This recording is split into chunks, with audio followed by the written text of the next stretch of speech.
So we might kick off. It is a couple of minutes past 3, so thank you for those that have joined on time. For those that have not yet met me, my name's Siobhan O'Sullivan, and I'm one of the leads for the Skills Accelerator at the Future Skills Organisation, and a great project. Hi, Catherine. Nice to see you. We might move to the next slide, Tiff. Before we kick off, I would like to acknowledge the traditional custodians on the lands on which we're meeting today. And as a facilitator today, I'm calling in from Sydney, New South Wales, and the elders here are the Gadigal people of the Eora Nation. And I'd like to pay my respects to elders past, present, and emerging. And also note that people are calling in from all over Australia. Got some people from WA in the call today as well, and obviously Anthony from SA as well. So feel free to put it in the chat where you're calling from. Or your traditional elders if you would be comfortable doing so. We might move forward to the agenda, please, Tiff. Thank you. So I'm going to shortly hand over to Patrick Kidd, the CEO of the Future Skills Organisation, to give a bit of context around the importance of today and the importance of the project.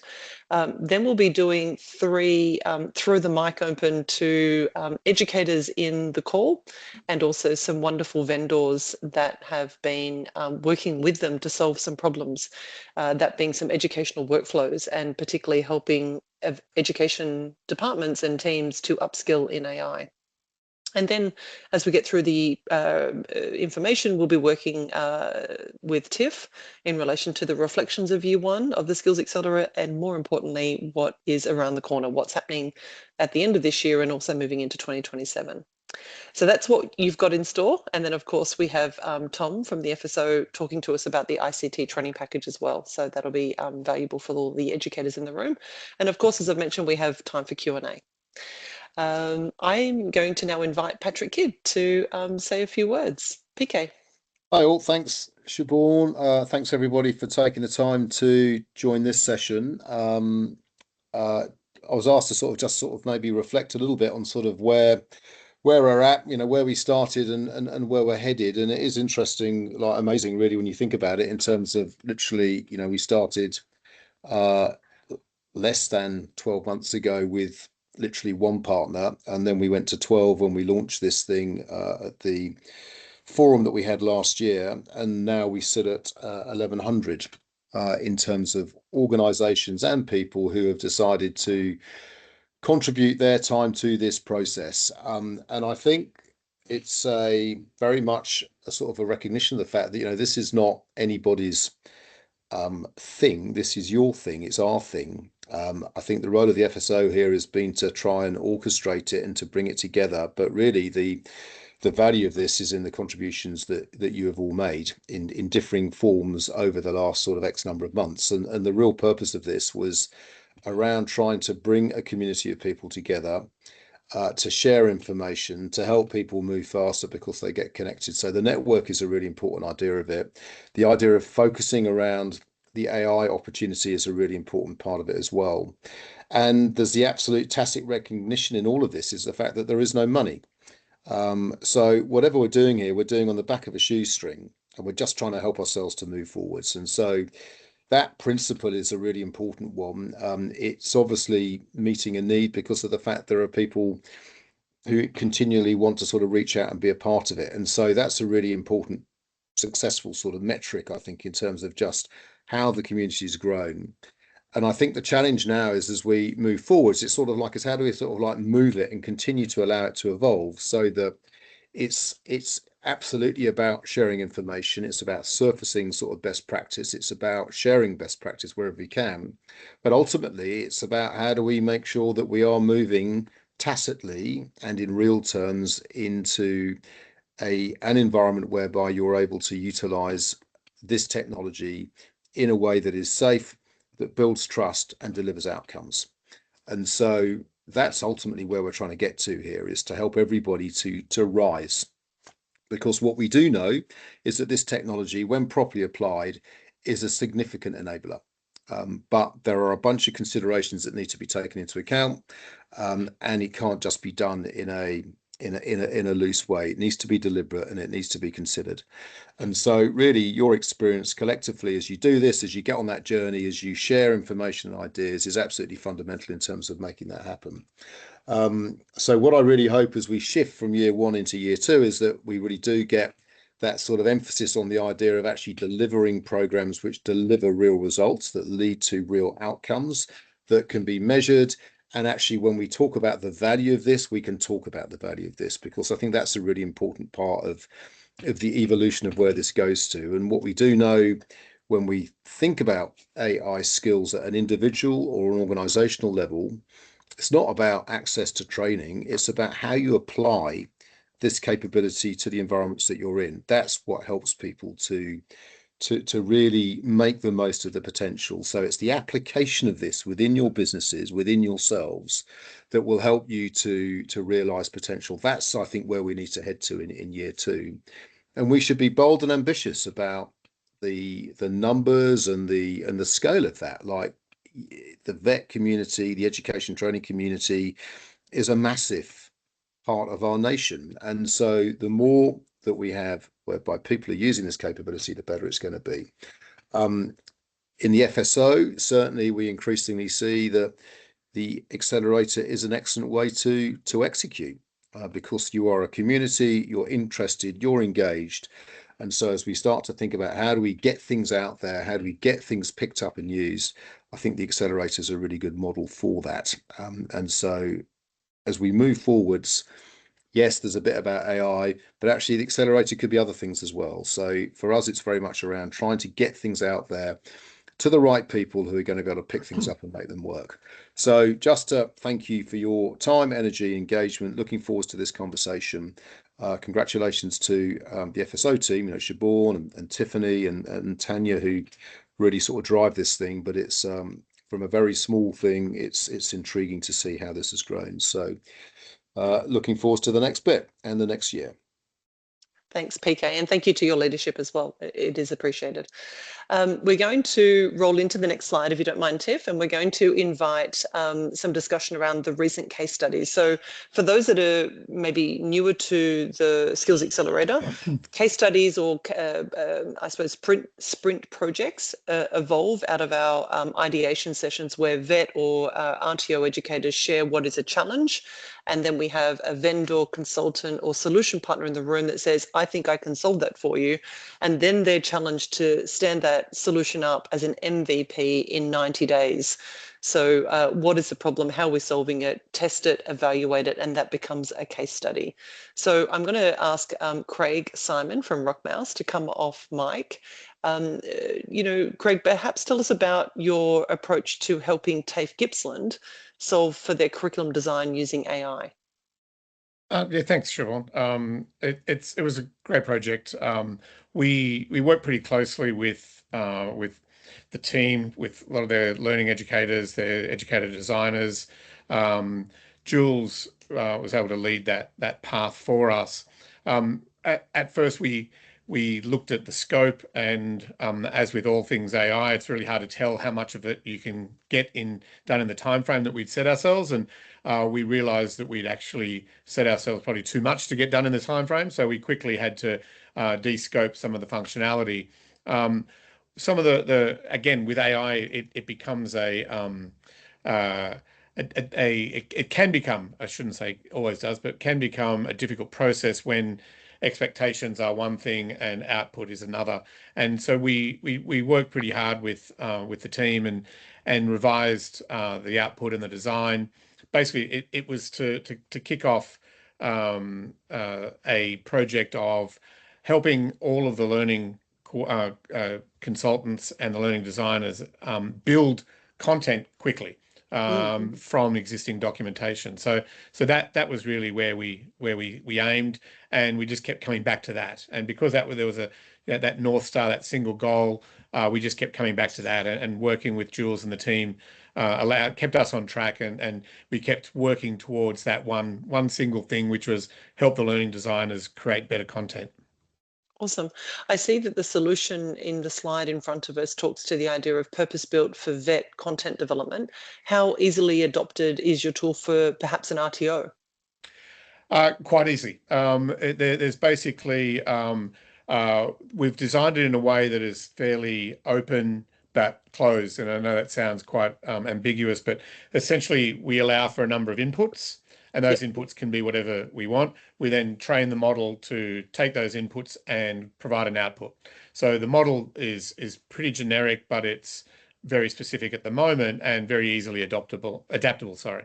So if you've got, so for example, right now, a learning designer will load up the guide from training.gov, the training and assessment strategy. Internally, if you have any of your own information, any existing documentation, you load all of those things up, and then it will produce to the format and the style that we agreed on, a working document filled with learning outcomes and mapping to learning outcomes and building the learning activities. So yeah, it could work. In fact, I tested it the other day with an enterprise client. We threw, and actually I didn't even change the learning structure underneath, just threw some of their own documents in, and it did ask a few questions and went, oh, what do you mean by this?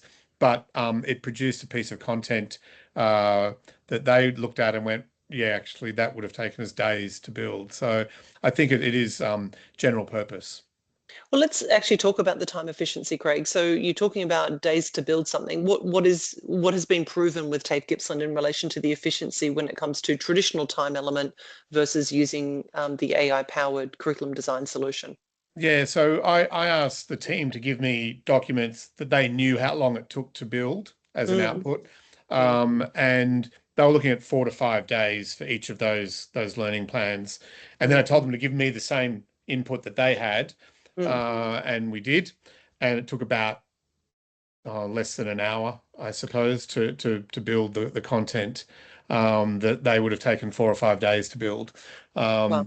Yeah, so they then spend the time taking that, and well, we haven't gone to the next phase yet, which is then putting it into their learning platform, but the content's there in a Word doc that they just move to wherever they want it to go to now. Yeah, so yeah, the bigger Oh, well, the that's doc. substantive. That's a huge efficiency point, particularly for educators that are supposed to be educating, not doing admin. Well, that's the thing. Well, one of the educators we were talking to, she just said, "Oh my God, I can do more time, spend more time building some nice context into the materials, rather than just taking the standard stuff that she can now modify and build on that."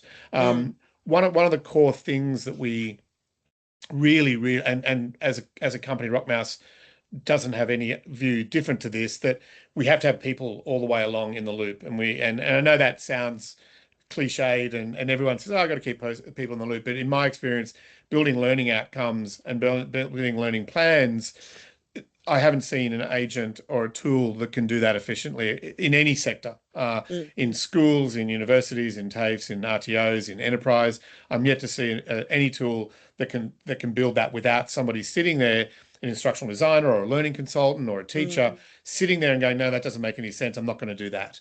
Or actually, I'm going to ramp that up a bit and do more of that. So we were really keen that along the way, the educators got to manipulate, for want of a better term, the output by saying, actually, no, I want a bit of this as well, and I want a bit of that. And then you put whatever documents you want in. There's a free form field that you can just say, I don't know, we've just done all this work in this course. This is a revision course. Can you now take that into context? And it will take all of that into context. So it allows for a lot of flexibility. So I know that the case study is just under review at the moment internally. Will be on our website in the next sort of 3 to 5 days. But for anyone on the call or anyone that watches the recording, how do they access your solution, Craig? Do they hit up Rockmouse? I mean, what is the process of implementing this solution if they were keen? Yeah, that's a good question. Yeah, come to us. Most organizations that we've talked to over the last 6 months or so have some nuances. So there's some stuff that needs to be changed. Earlier I said that it can be adapted pretty easily. That adaptation is it's either days or weeks to retrain the model. So yeah, if anyone wants to reach out, you can find my details on LinkedIn. Or are they on our slides somewhere? I might get you to actually just put into the chat after your presentation, Craig, when you're right. Feel free to come off mic, or I know Vanessa asked a question, is there a link for Rockmouse available to use now, and is it free? So we'll get your details in the chat for Vanessa and other stakeholders. Yeah, round of applause. It sounds like a huge saving in time, and particularly helping teachers to sort of teach and to enhance the learning aspects, as you mentioned. Catherine's also asked, is there an uploading document if they are uploading documents, sorry, how well can the system manage indirect prompt injection, hiding malicious AI instructions in a document website? How have you managed the AI slop, and does the student know what is AI generated in the course? Do you prefer us to hold our questions until the end? No, that's fine. I think Craig's happy to hear them. Yeah, I can answer. Do you want me to deal with Yeah, that that'd be now? great. Yeah, So yeah.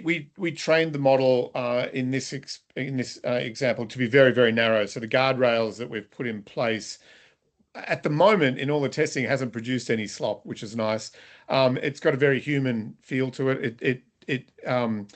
The the good thing about it is at the end of the document and the curriculum being finished, the educator still has 100% authoring rights. So we're not forcing that document through. So if, for example, something did pop up that didn't make sense or was obviously AI'd, the learning educator can jump in and remove that or change it, delete it, modify it, do whatever they want. So we're not suggesting that it will be 100% correct every single time. It's up to the organization to give us the instructions that they want mandated in the system, and then we'll apply those. Uh, and that includes the governance structure. We can load up whatever documents to create the guardrails to keep the content within the parameters that need to be addressed at the time. Like, for example, we hadn't actually originally included any of the TAS stuff, any of the training assessment stuff. It was just the TGA stuff. And about 80% of the way through, we realized that there'd be a lot more value in just building the materials if the system also knew about the training and assessment side of the module. So we then said, okay, upload that as well.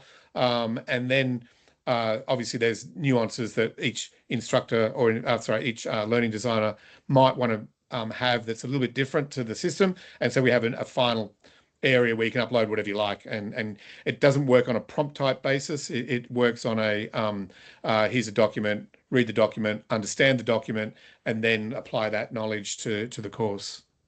Excellent. And I will close off after this question for your case study. Sorry, Craig, Yep. not to stop any conversations after today's event. But Catherine's also asking, is there a zombie AI, a forgotten autonomous AI still running on company systems, running after the trainer leaves what they have been working on? Just thinking about token usage, and I'm thinking the guardrails, just wondering if the guardrails have been considered.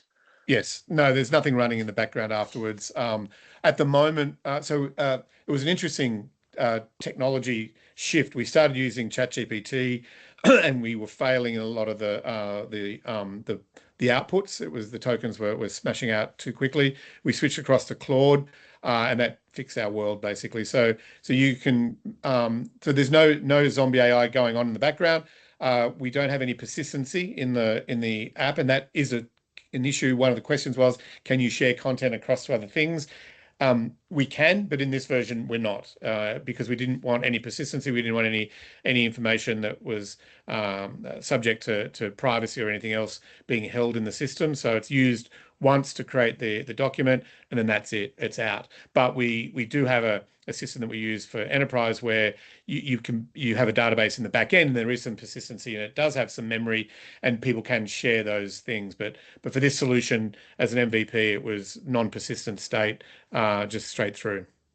Awesome. And for anyone on the call that wasn't aware of terms like AI slop, it just means low quality generic sort of output, different to hallucinations, which is another term we often see in AI, which is talking about factual errors. Thank you, Craig. Sorry, appreciate that, and appreciate the work you did with TAFE Gippsland with Rockmouse partnering. As PK talked about, this has been done for love of education, tech, and AI solutioning. So thank you to you for doing that for them and getting something stood up and demonstrating the time saver. No problems at all. It was great. It was a good project. Thanks. Yeah, awesome. Okay, Tip, we might go to the next slide. Don't mind. And there's some chat questions, Craig, too, if you want to address some of them as well in the chat. So project 2, I'm going to invite Sarah to come off mic. Sarah is based in WA, and runs a great business and has been a keen advocate of the Skills Accelerator from very early on, and was on one of our calls and heard some of the feedback from a couple of stakeholders around improving workplace confidence through AI-based role play. So I'm going to ask Sarah to talk a little bit more about the problem that you agreed to solve and the stakeholders you were working with, and there's a couple of those on the call too, so we'll go to them as well. Yeah, thanks so much, Siobhan. So I'm Sarah, I'm a co-founder of GenLearn, and the problem we're trying to help people solve is giving students the opportunity to practice real-world skills in a personalised way at scale that doesn't eat up huge amounts of teaching time. So what we're trying to do is complement the practice that students are able to get in class with instructors or with other students, and to complement that with AI-supported role play. So we worked with Canberra Institute of Technology and Phoenix to help them create AI instructors, AI role plays based on their own course content. And then that gave students the chance to practice high stakes communication skills in a safe and personalised way. I'd love to give Bernie and David from CIT and Leanne from Phoenix the floor to share about their experiences with that. I'm happy to weigh in as you guys need, but I'd like you to describe what your experiences were like, and I'll drop my LinkedIn in the chat if anyone would like to connect with us. Also, my colleague Vincent is on the call. So yeah, I'll hand over to either Leanne or Bernie and David. So thanks, Sarah. I'll kick us off. So hi, Bernie Slater here from CIT. Yeah, look, when I initially joined in the sprint session with Sarah, and I was talking about this use case of being able to practice these really tricky communication skills that particularly beginning learners struggle with in lots of different industries. But I knew that in particular, we had a couple of people working really hard in community work. I know that Stuart Anderson's on the call as well today, and my colleague David Smith, who'd been tinkering with the potential applications of AI for this kind of practice of communication skills. Now, we knew that text to text wasn't really cutting it because it wasn't really real world. We were looking for a voice to voice option. And David had also identified that the kind of sycophantic approach of a lot of the standard AI engines also wasn't great. So after having a chat with Sarah, Sarah was already on top of all this, and we were able to have a look at what GenLearn was doing. And so what I might do is pass to David, because David is our learning designer with a background in community work. So he had a really good understanding of the type of communication that students needed to practice, as well as the kind of pedagogical approach from the learning design side. So David, do you want to chime in now on how we then used GenLearn to trial out this technology with learners? Thanks, Bernie. No worries at all. It's always a struggle to teach enough, to give students the verbal muscle memory to have practiced often enough in anything more than a very small group of students. So it's always been a struggle. Part of my background has been working with rural, regional, remote students and online students. And again, you've got that difficulty of how much one-on-one time can you spend, or small group time can you spend? How do you scale that? When we're trying to get them to learn things like, you know, we can say, and we do still, use active listening skills, or make sure you acknowledge the client's strengths, or acknowledge the cultural factors, all of those skills that become natural after a while, but are core and crucial to actually working with the client. So that's what we've been experimenting with, and that's what this has delivered on. It's not capturing, so there's still some space there where we need to, having used this, follow that up with some human who's going to capture the nuances of voice tone and some of those finer skills. But certainly active listening, strength-based, de-escalating clients when they're heightened at the time, that takes practice. And it's especially difficult when we have to pay actors, or we have to do it ourselves to be the clients. And especially difficult because a typical classroom setting, we would get other students to play the part of the client. But we don't want to do that with clients with mental health concerns, or who are in a heightened state of anxiety, or who are angry. it needed that different level of practice that students could feel comfortable knowing that nobody else was judging them. And I think that's part of the feedback we received is when I talk to the robot, it's not going to judge me for getting it wrong. It's just going to give me that respectful feedback on what I was missing and then give me the chance to try it again. So that's the problem, and the way that I was quite pleased with the way that this one worked. It still sounds like a AI. I actually quite like that feature because the student knows we're scaffolding, we're getting them up to a certain point, but they've got that verbal muscle memory to know exactly what to say and when. So, David, can you give an example of perhaps some of the student feedback? What were some of the comments you heard from students about going through that experience? Yeah, that generally positive. A number of students saying, if you'd only given me this at the very beginning before my first role play, this would have been great for me to just know what's expected and what's practice. Nice. So we're keeping some videos as well Yeah. of human ones so that students are seeing more what's happening. Students who struggle with, so students with English as a second language have I watched that video said, that came through. It was great. yeah, I could practice this as often I liked, and I could restart it if I fumbled and fell. So those sorts of feedback of, okay, I've practiced it, I know the words, and I've had some feedback there with no judgment attached. So that sort of feedback, English second language, anxious students and difficult clients are the really big wins in this space. I've got to say, my daughter could have valued from it too, David. She just recently did the responsible service of alcohol course where she had to negotiate pretending with a drunk person, and someone had to play the drunk person. So it would have been great to have Sarah's tool there in the house when she was doing that. Any other comments before we throw to Leanne from Phoenix Academy? Just really quickly, I'll note that Stuart Anderson, who's the lead teacher from Community Work, is making a few great comments in the chat there about some of the results. We did some pre and post testing. So we asked learners about their confidence levels before using the tool and then after, and it was overwhelmingly, a huge boost in confidence. And as David said, it's that ability to make those mistakes, and that generally the feedback that was given was seen as really constructive. So the quality of that feedback, I think, was quite good. It wasn't always the kind of the sycophantic approach, like, yes, you've done very well. It gave key, critical, actionable pieces of feedback, which was really what we were looking for. So it was really fantastic, and we want to thank Sarah for her help in that before I hand over to Leanne. Awesome. Thanks, Bernie. Thanks, David. Leanne. Great.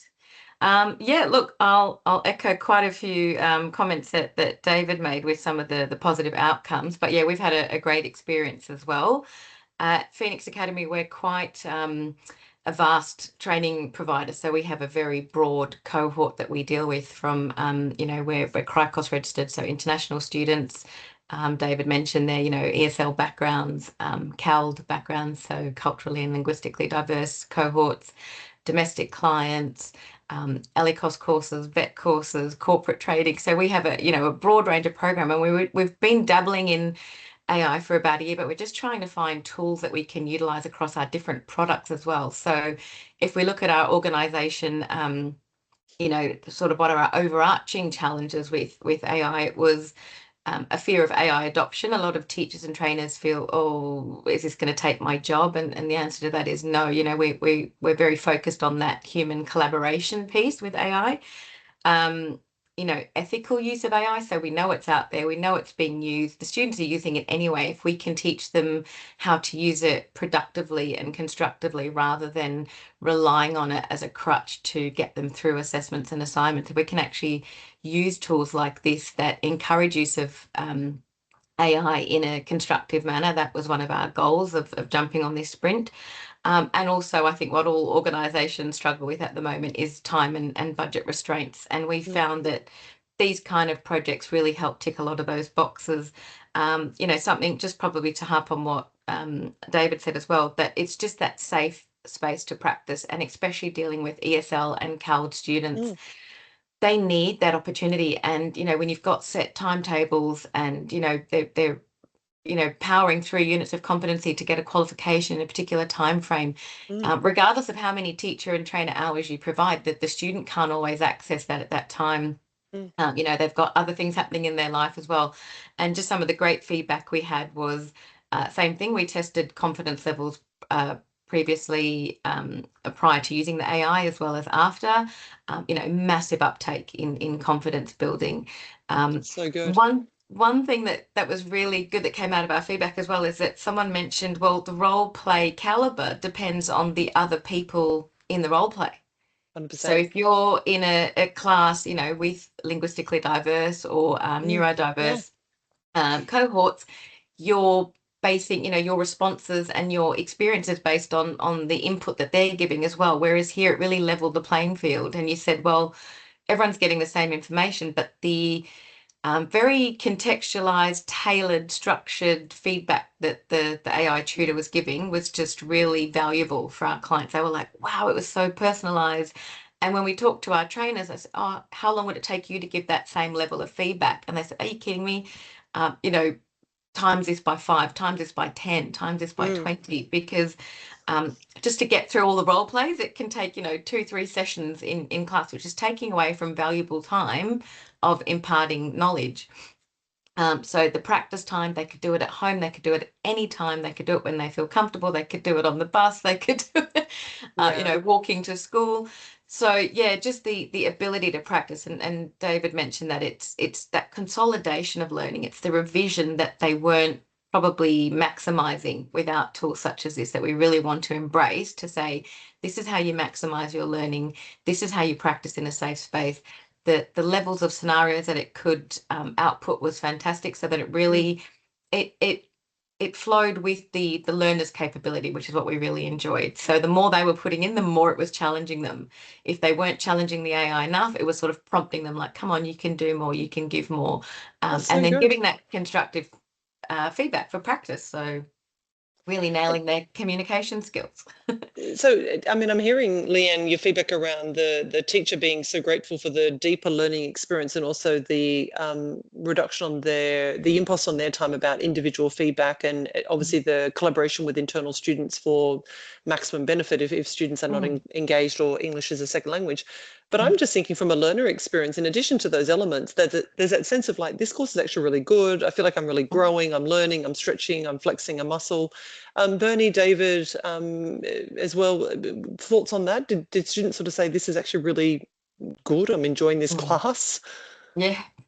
I think enjoyment levels increased for sure. Yeah. Which is essential to keeping them in the course, and full share of wallet, etc. So that's amazing. But it was just a good tool to I think prompt their interest in independent learning. This is, I'm not sure if David would agree, but this is where you want engaging things for them to want. I want to go home and practice this again because this was 100%. Fun. This was engaging. This was creative. This was impactful. Yeah, brilliant. All right, we're going to close off this case study. Sarah and the team at GenLearn, thank you so much for choosing to partner with the different stakeholders on the call today, and really great feedback. Awesome. So anyone keen to talk to GenLearn, Sarah has added her details to the call. So well done. Thank you so much. We're going to throw the mic now to Ray Fleming from Stratentia. If Ray's on the call, hopefully he is, and also to IATD and Joanne from Disruptors Co. Ray, walk me through this case study. This was a challenge around AI for curriculum and industry relevance. What did that mean, and what problem were you solving? Yeah, so where we started with this was a recognition from talking with vocational education teachers that their plate is full with everything they're trying to do, and expecting them to add on more things onto their plate is tricky. And very explicitly, the AI thing is creating lots of new things on their plate. So there's an increasing nervousness amongst both students and their parents around, well, how is AI going to affect your chosen career? And it's just tricky if you're a vet educator to kind of stay up to date in order to be able to answer that question. So that was the problem. we had a small group of us together in order to be able to, in 4 weeks, produce some kind of thing that addressed that problem. So first of all, the group. We had Rhonni Sasaki from DJSAIR, so Vic Government. We had Sonia and Chaitali from IATD, Joanne Jacobs from Disruptors Co, and me. So 2 commercial organizations, 2 vocational education, one vocational education and a Department of Industry. So kind of pretty good representation. We set out a number of problems. We then said, okay, these are the 2 problems that we're going to address. The first problem was, is there a way to be able to help a vet educator to understand the impact AI may have in their particular area? So it could be a particular industry, it could be a particular area of a particular industry. Is there a way to be able to get a bit of an insight into what might be impacted? And the second is, how do we help them to integrate some AI into their curriculum? And that isn't about, AI as a tool. It's about how can we help them be able to create resources or find case studies of how AI is being used in their industry. I'll pick a non-vet area, law. There's so many great stories about, lawyer, there's going to be no entry-level jobs for lawyers. Well, what is the reality of that? What do we think is going to be affected? And what case studies are there about how it is being used in that industry? And so being able to do that across the whole vocational sector with just 4 weeks to be able to do this, we decided that we couldn't build the whole solution to all of that. We also decided that if we built a technical solution, it might work for one institution, but it's not going to work for everybody. So our goal was to create a documentation set that somebody could pick up and use to be able to get those answers to those questions, whatever organization they worked in, whichever AI they were using. So we were trying to build something that would work with whatever AI they had access to. And as it turns out, help them to understand a little bit about AI as well as a little bit about within their industry, but handhold them through that journey. So the 2 problems we were solving, one is impact on their industry, and the second is how do they find a case study that they can use for teaching in their industry. What I'm going to do is I'm going to hand over to Chaitali from IATD, because she worked on that first part of the problem in order to be able to understand the impact on industry. And then I will talk about what we did in terms of helping educators find case studies. So let me hand over to you, Chaitali. Thank you. Thank you, Ray, and good afternoon, everyone. So in part 1, our focus was how do educators or course designers keep the courses relevant when AI is changing the work so quickly in the domains. Courses are built around unit of competencies or course descriptions, but AI is changing how work is carried out in practice. So the challenge is how to interpret a course in light of those changes, and how and understand where AI might be reshaping those tasks that learners will encounter in their workplace. So in part 1, we created a set of pre-made prompts that educators and course designers can use in any Gen AI tool of their choices, such as Copilot, ChatGPT, to analyze a course or a unit of competency. And this can actually be done in a job role as well through an AI lens. So they take the course or a unit of competency or a job role, and it breaks it down into real workplace tasks. Then they help in identifying where AI is affecting those tasks and what it means for teaching and assessing in the area of their course framework. So this part of the work is grounded in reliable sources such as Job Skills Australia, ABS Skills Classification, Global Skills Taxonomy as ONET, and Anthropic's AI Fluency Report. This part is actually divided into 3 steps. So in step 1, we break down the course or a unit of competency or a job role into clear workplace tasks. It then follows to step 2 is where we identify how AI is affecting those tasks. For example, whether a part of the task is being automated, fully automated, or AI is being used in the assistive way, or AI is augmenting their role, or it still remains human-led. And then in step 3, it now connects all this task level analysis back to the skills. So the educators and course designers can then better interpret where expectations may be shifting and where there may be some need of greater emphasis in the delivery and assessment. This is the value of the approach. It gives educators and course designers a practical way to interpret industry changes within the courses they already teach or design.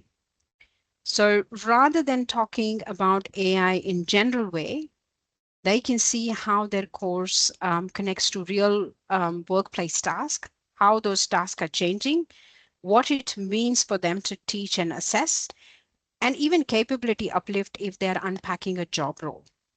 And this creates the foundation to the second part that I'll hand over to Ray to take you all through. So thank you. Thanks, Over to you, Chaitali. Ray. Thank you. So part 2 was, how do we help people find the stories about how it is being used in their industry?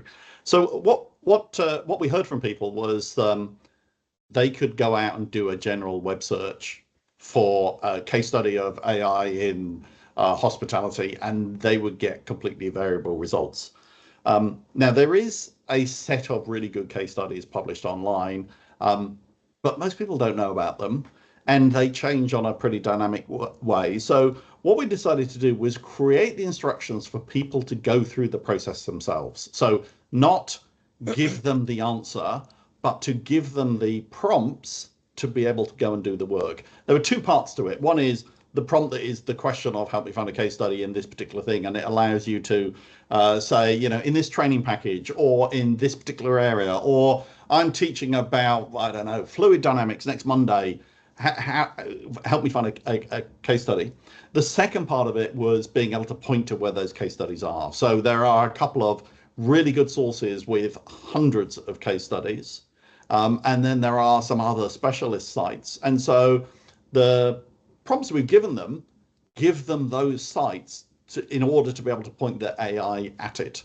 And it means that they get a higher quality result. And most cases, they'll also get a deeper case study to be able to go and read. So, for example, Microsoft have done a good job. They published nearly 1,000 case studies of AI use in different industries.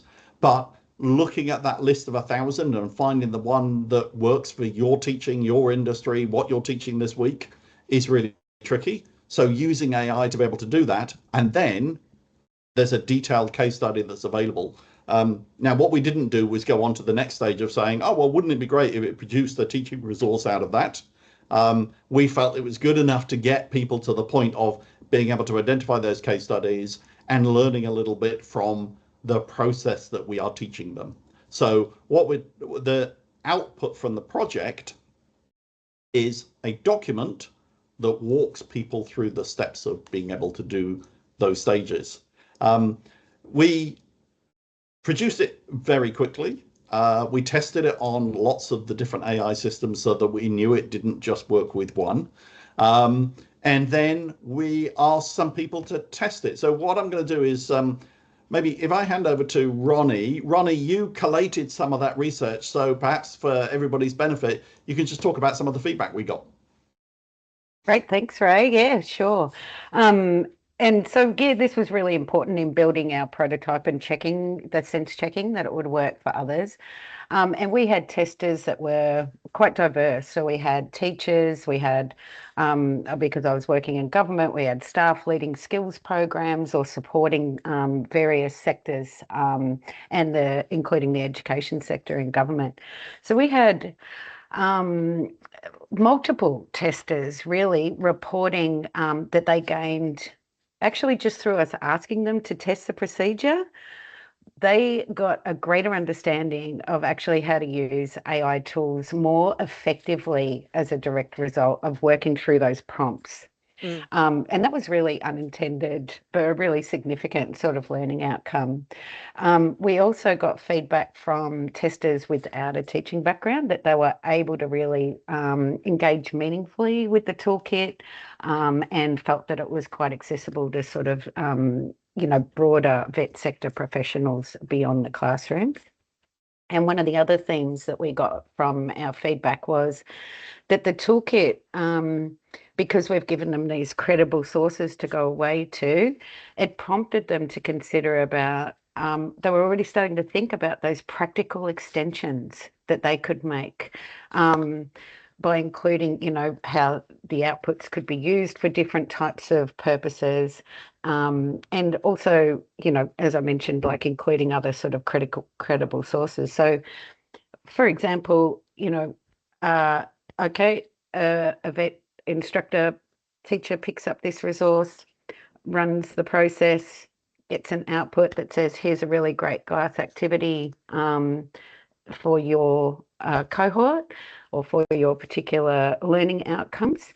What they could do then is, as they're building that sort of familiarity and trust, is, okay, I know it's going to achieve the learning outcomes, the practicalities, it'll be engaging for my students. They can then start incorporating other sources to get the AI to contextualize that activity to their context. For example, institutions or organizations' policies, procedures, or protocols on things like cultural safety for Aboriginal and Torres Strait Islander learners, for if their mode of delivery is online, for example, accessibility guidelines, if they have an ESL cohort, English as a second language cohort, just as they would in their normal day-to-day, to ensure that their teaching and learning is most appropriate for their learners. I'm going to have to jump in because we've gone well over our 10 minutes for this case study. It sounds amazing. It sounds like you've done a great job, Ray. Before I do close off though, Joanne, you're on the call and you've been very diligent in answering questions. Did you want to say anything about the experience as being part of the team?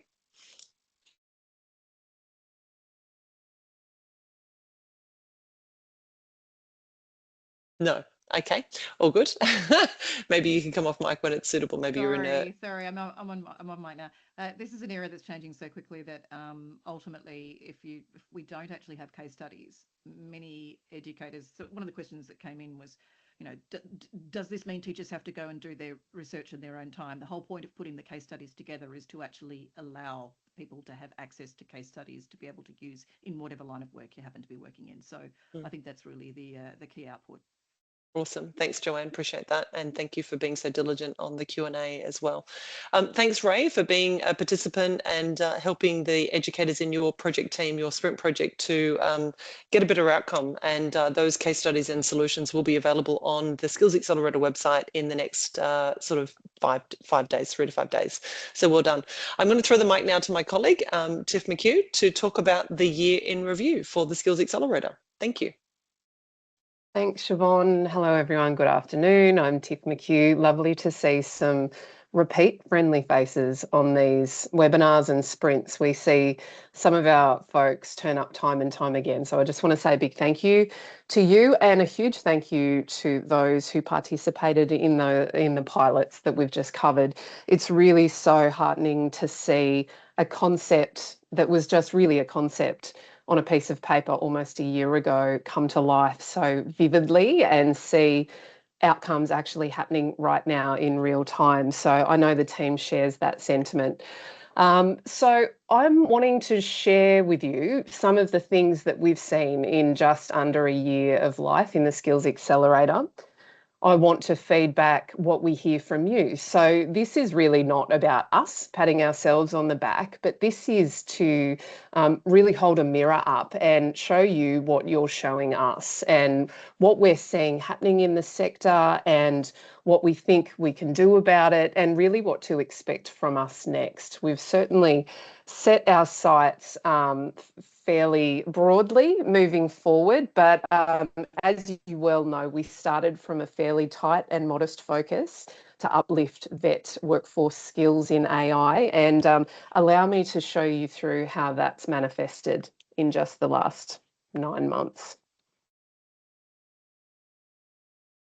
So a few data points about you as a group. As PK has flagged at the start of this call, we started with 1 partner, as you do, and then we moved on to 12 when we launched, and we've now got over 1,100 partners, which is huge. It shows us there's real urgency and energy out there, that something like this is really needed. There was a gap in the market, and that people are really eager to work together to fill that gap. Some of these data points here are to also demonstrate to you how engaged this group is. Time and time again, we're seeing this multidisciplinary set of folks wanting to come together to solve problems. And you've seen that to yourself in this call with the 3 pilots that we've just covered. Folks from different RTOs sharing with one another, folks from different tastes sharing with one another. So across our 1,100 partners, we've now got 625 different organisations on board, and of that, it's 172 RTO and vet orgs. So we have over 750 of those folks who have turned up for a live event. They're often very well attended, and we certainly get a lot of comments through those sessions that show people want to share with one another what they're learning, what they're seeing. As you can see in the chat here today, we've got folks that are asking questions of one another, testing the product concept and digging around for information so that they too might apply what they're seeing before them. We have, after Sprint 4, which is the origin of the pilots that we've just seen talked about today, it was only about 2 or 3 months ago that that event occurred.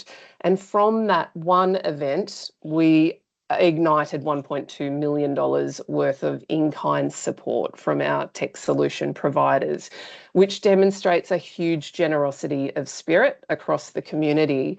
And it activated 65 new pilot trial opportunities. So we hope to see much more of that moving forward, and certainly there's space for more of that. We can see from how people are using our resources and downloading them and visiting our case studies time and time again, the curiosity remains.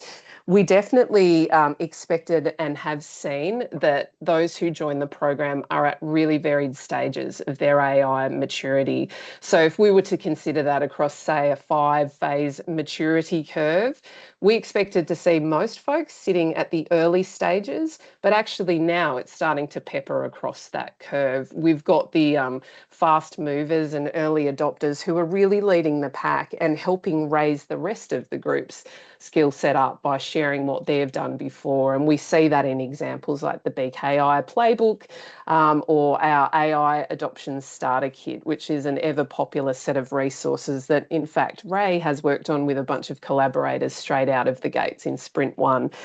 So we've got, at the moment, 21 free resources online for people to use for themselves, and these are all collaborative efforts. So certainly the vision that we had to get people to work with one another to solve this gap in the market and learn from the early adopters, we really see activated before our eyes in some of this data.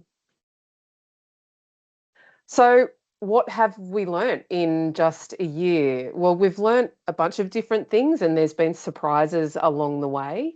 Maybe some of this won't be a surprise to you, and maybe it will reflect what you're seeing in your experience or organisation.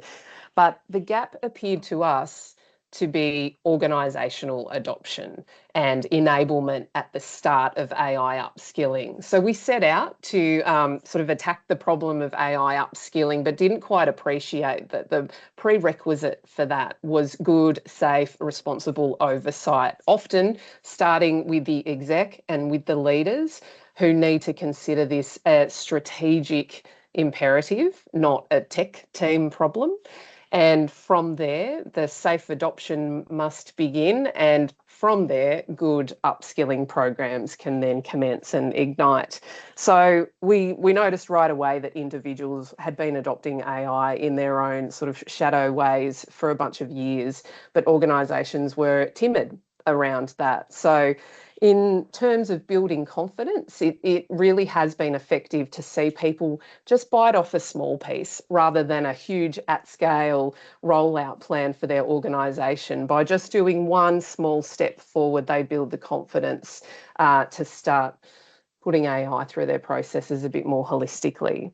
So who was most affected? Well, all of us, of course, but it was very much uneven. So again, we see people all over the AI maturity curve with very different needs as they progress. What's needed most? Well, it's sort of been flagged already by what we've heard from conversations, particularly in our last case study.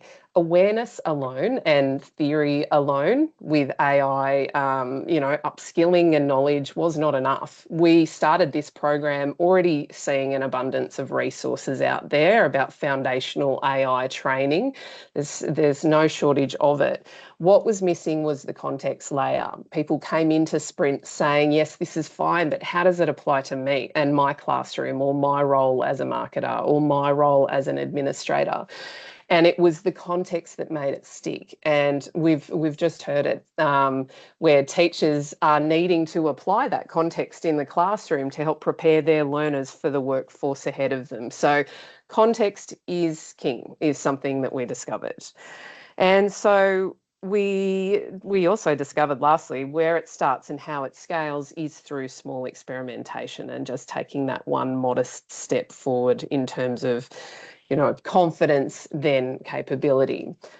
So I'm wondering from this group, if there was one learning or insight that you saw in your organisation in the last year, and we're aware that things move very quickly across organisations, if you could pop into the chat, perhaps one thing that you saw rise up through your organisation. It might be a reluctance, it might be an enthusiasm, it might be a formalised effort. Would be really great to hear from you about what your year in reflection looked like with regard to AI and its implementation. Siobhan, I'm going to put you on the spot and ask whether or not you saw any surprises along the way in the last year we've had. I think I've talked candidly before about our very first sprint in October last year and not sort of knowing what we were going to be walking into from a conversation point with the stakeholders. And it was distinctly what I would describe as a very clear defensive posture, uncertainty, concern, and just a sort of almost a shield. I felt like a shield was put up from many stakeholders on that initial call. And to sort of March to April, May, those conversations are, you're seeing the effects of those in the case studies we're seeing land today from the different organizations we've heard speak. I mean, it's very much around how can I use this to get me back in front of students and do what I'm paid to do, not do administration or make lesson plans more relevant. So I think the year for our stakeholders on these calls it's been quite transformative from where we started to now, and there's a real willingness to engage and learn. And I think the conversation even in the sprints has been, I think we heard Rhonni talk about it with her organisation working with Ray, just the idea of the prompts helping people. We've seen that in the sprint discussions, actually seeing people formulate and discuss in a distinct fashion the problem statement for their org has helped other stakeholders on the call go, oh yeah, I have that problem as well. Oh, that's a great way of framing it, or that's a nice, clear, contained problem. And then obviously seeing those problems solved and then the ability to access the solutions, which has been great. So yeah, that's kind of maybe my reflections. Thank you. And I think, for any of us who have worked in large provider organisations before, there's a bit of bureaucratic process and delay that can stop us from moving quickly. And I think the 90-day sprint process, for better or worse, has pushed many of our contributors to have to move really quickly to put something together just to get it out and get it tested. And I think that's really been a benefit in proving that you can move quickly if you don't try and constrain yourself to solving the whole product all at once. Let me show you what our earliest survey told us. So this came out, you might recall, you might have participated in February this year. We sent a really, really quick sort of 5 or 6 question survey out to the partners. I think we did 500 partners at the time. And we just wanted to know, where was everybody at in terms of their confidence? It wasn't a formal skills assessment. We didn't ask for evidence of how it was being applied across the organisation. It was really, it was a sentiment measure as to whether or not individuals felt skilled or confident with AI and what they were seeing in their organisation. And it might not surprise you to hear that the partners that we attract rated themselves on a scale of 1 to 5 pretty high. They felt that they were quite skillful. We're talking sort of level 4, level 5.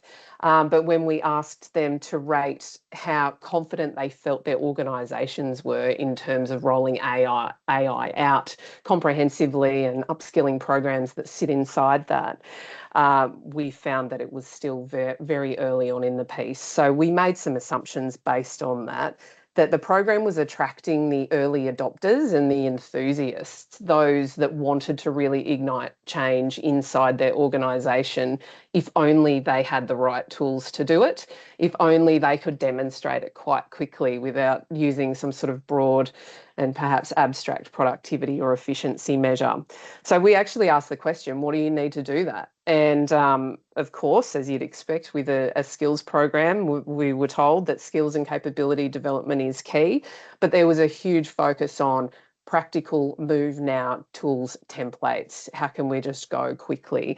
And we can see in some of the solutions that have come through in those sprint projects, the most popular ones are tools and templates that can be used straight away, not lengthy training programs, but the practical doing tools that help you move. So you can see that the sentiment amongst partners, even back in February, was partly excited, partly cautious, and that seems reasonable under the circumstances. Can I get you to drop into the comments right now your sentiment? So if you could give me one word to describe your attitude towards AI now at this point in time, having heard what you heard on today's call. It's quite okay to out yourself as a cautious skeptic. I will too. I'll be the first to do it. But it's great for us to learn from you exactly how you're feeling about adopting AI in your personal professional practice. Vanessa, I'm not surprised to see you're excited. We see you in lots of our calls and you're definitely one of our early adopters.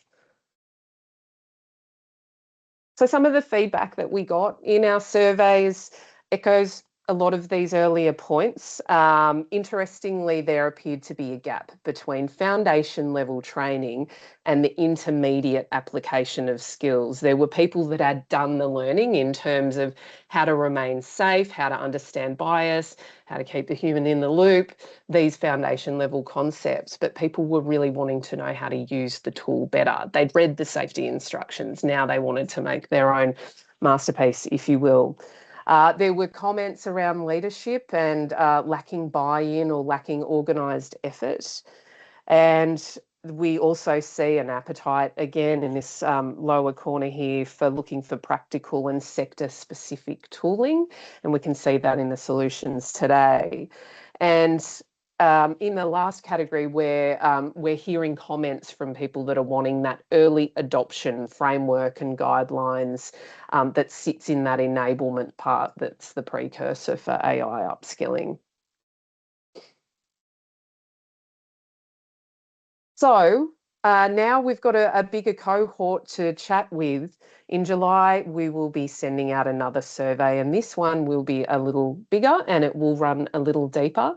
And we really want to know now what's important to you, what you need next, what are the blockers, and what has worked so far. And we'd be extremely grateful for your time to take a look through that survey and tell us what you know and what you're seeing so we can iterate on our program. Much like AI itself, we are learning through the inputs that come into us and we are being shaped by what you need now and what you need next. So the results of the survey will be available from the 18th of August, which is our National AI Skills Forum, and I'm sure we'll have opportunities to share those results with you after that date. I'll stop there for any questions or comments. Anyone want to challenge what they're hearing or seeing with these results?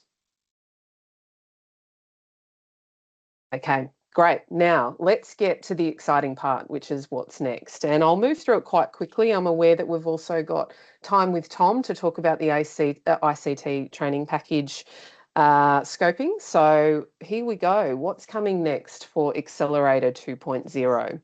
So with our modest bucket, a little bucket of money at the beginning, we were funded to support the vet workforce and their skills.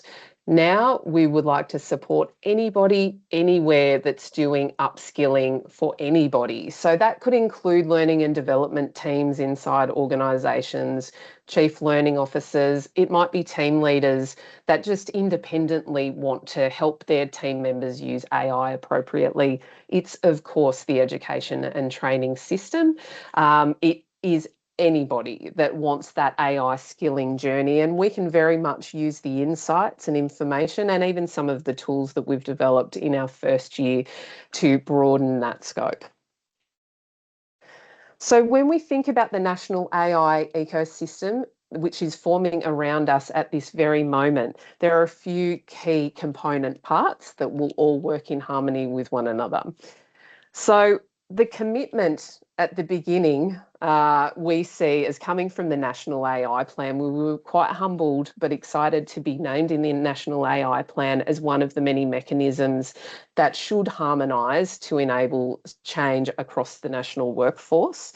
We've also seen the Castlereagh statement set forth some principles of good AI upskilling in practice. Can I get a show of hands who's aware of the Castlereagh statement? If you haven't seen it, I suggest jumping online and having a look through it.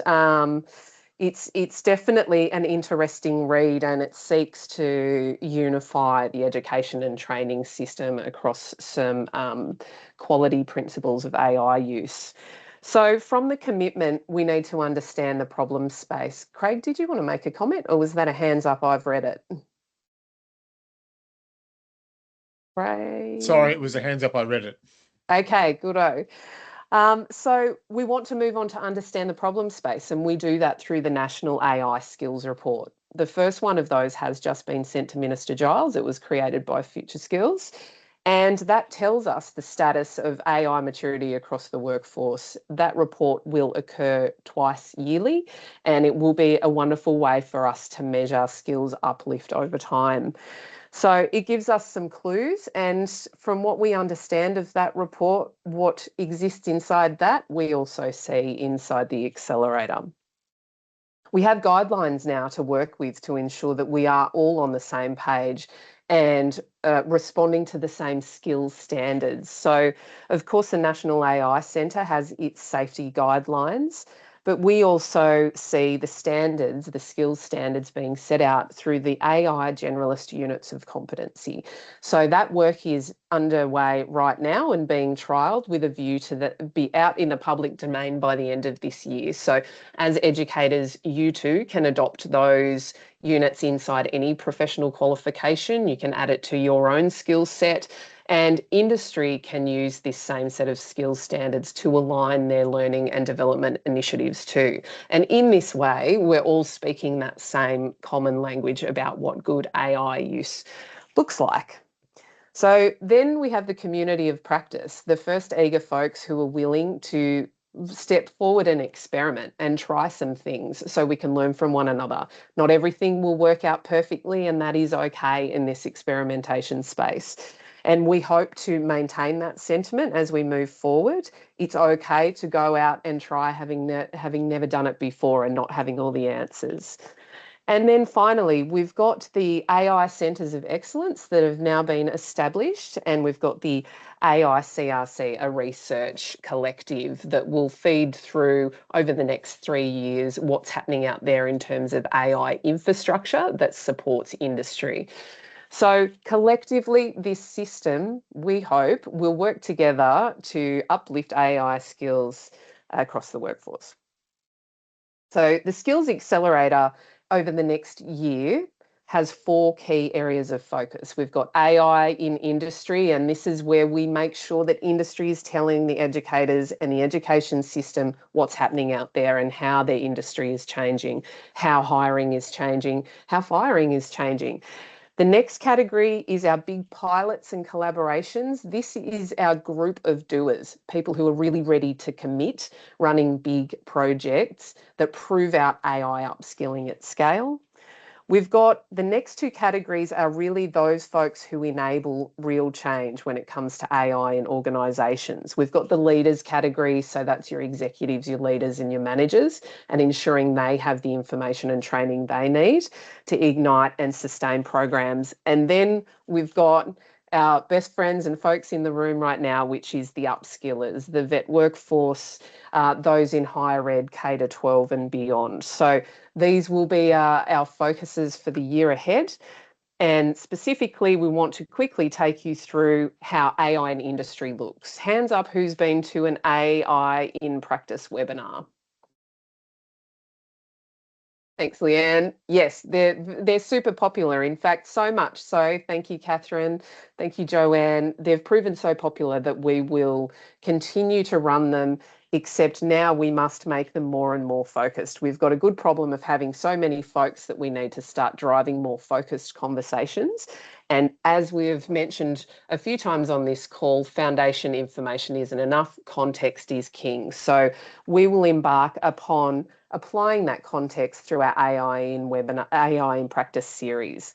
So if we start with foundation level skills, how everybody is using AI, we move up a level to explore how your sector is using it in education, in marketing, in mining, in manufacturing.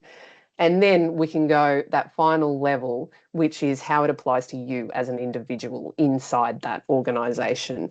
So our new model supports the levels of depth that we've just explored there. So come to the first instance of our AI in Industry series, and let's imagine this is the finance sector. AI in Industry is a 45-minute session where we do a super high-level view about what's happening in finance courtesy of AI, the 10 use cases of how things are changing. If you come along to our second event, it will be AI in Practice through the lens of finance. We'll speak to people in finance that are using agentic and exactly how they're using it. We will learn about the tooling that they're applying day to day. And so we're going that level deeper about what's actually happening inside the workforce. AI in action is very much like the sprints that you would be used to. These are highly engaged workshops where we're bringing folks together from industry, from education, tech solution providers, and all together we're starting to get even closer to the AI problems that are yet to be solved for your context. We saw this happen in our sprints for education, and we expect we'll see it across other sectors as well. So you can see with this series, we pick a path, we pick a sector or an industry to focus on, and then we roll the series out in its 3 steps. So keep an eye out for that. We've got plenty of events coming up. Nicolette, hello. Did you want to have a chat? No, I've lost you. Anyway. Oh, sorry. I just put my hand up because I'd been to one of your events that you asked if we'd been to.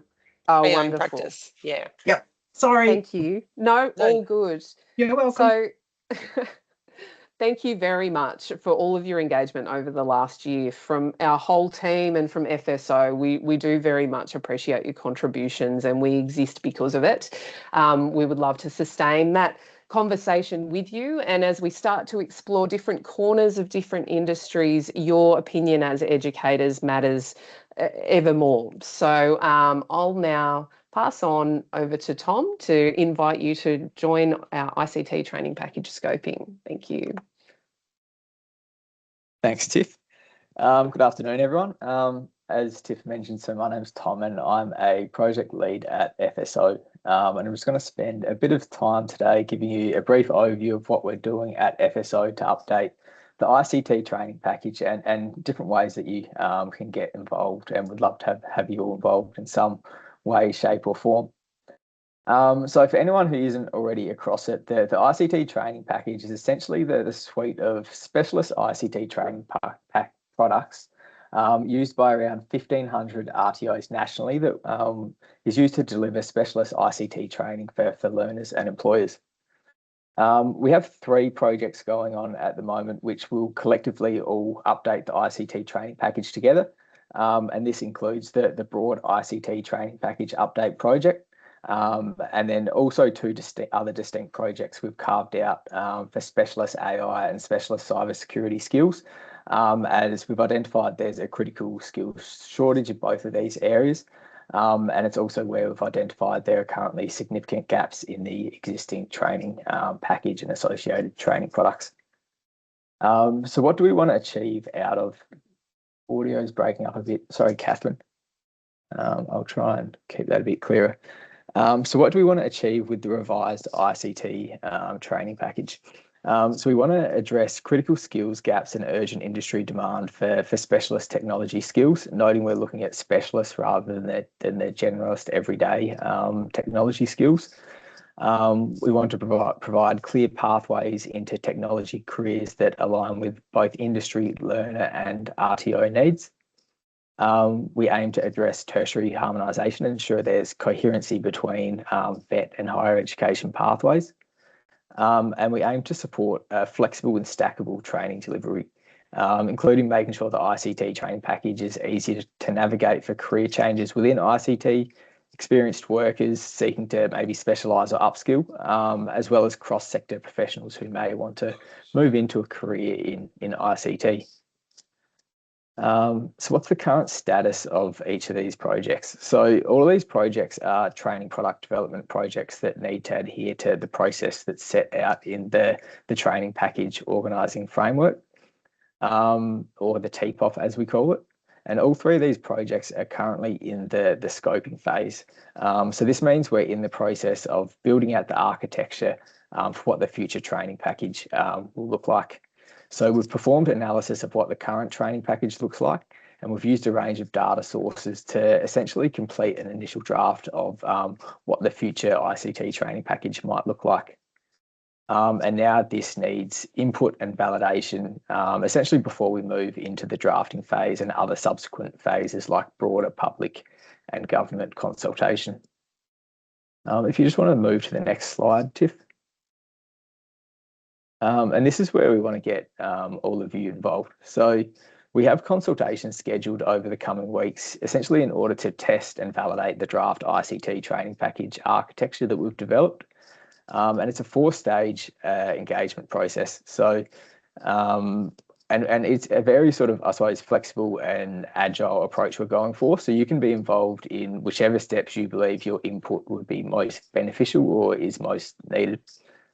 So these 4 stages of engagement or consultation to validate the future architecture include a preliminary overview and orientation session, where we want to give you an overview of what the future architecture looks like, and to get some preliminary feedback before we provide access to a few Miro boards to give you the chance to essentially give some feedback on the future architecture in more of a self-paced style model, so you can do it in your own time.